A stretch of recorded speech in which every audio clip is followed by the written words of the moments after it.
Hello all, welcome to chapter 5 from the book of Joshua. In the beginning of this chapter, we see all the Amorite kings and all the Canaanite kings lost their courage to face the Israelites when they heard that God had dried the Jordan River to help the Israelites cross over. God then commanded Joshua to circumcise all the men of military age among the Israelites. This was because the previous group of circumcised military men that came out of Egypt disobeyed God and they lost their lives as a punishment in the wilderness. Their sons were not circumcised as they journeyed in the wilderness to reach the promised land. Once all the Israelites were circumcised, they continued to camp at the same place till they were healed.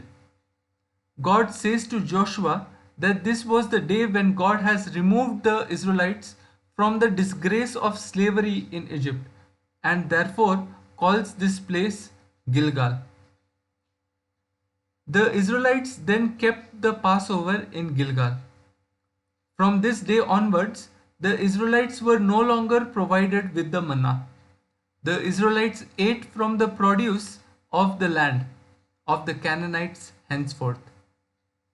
Towards the end of this chapter, we see Joshua was near Jericho and he saw a man with his sword drawn in his hand.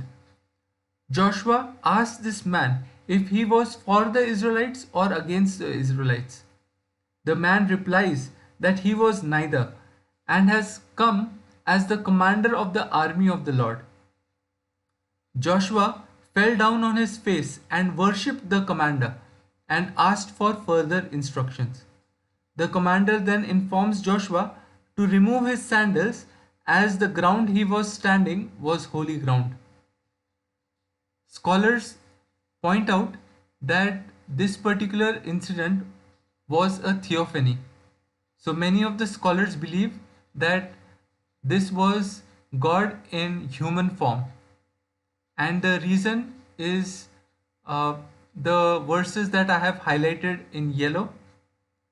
Firstly, Joshua fell on his face to worship the commander, and the commander did not stop Joshua from worshipping him.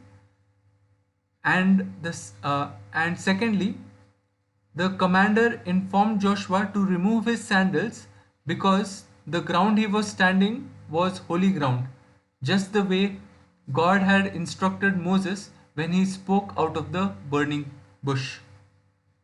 This is how the chapter ends. I hope you have enjoyed the video. Until next time, may God bless us all. Bye-bye.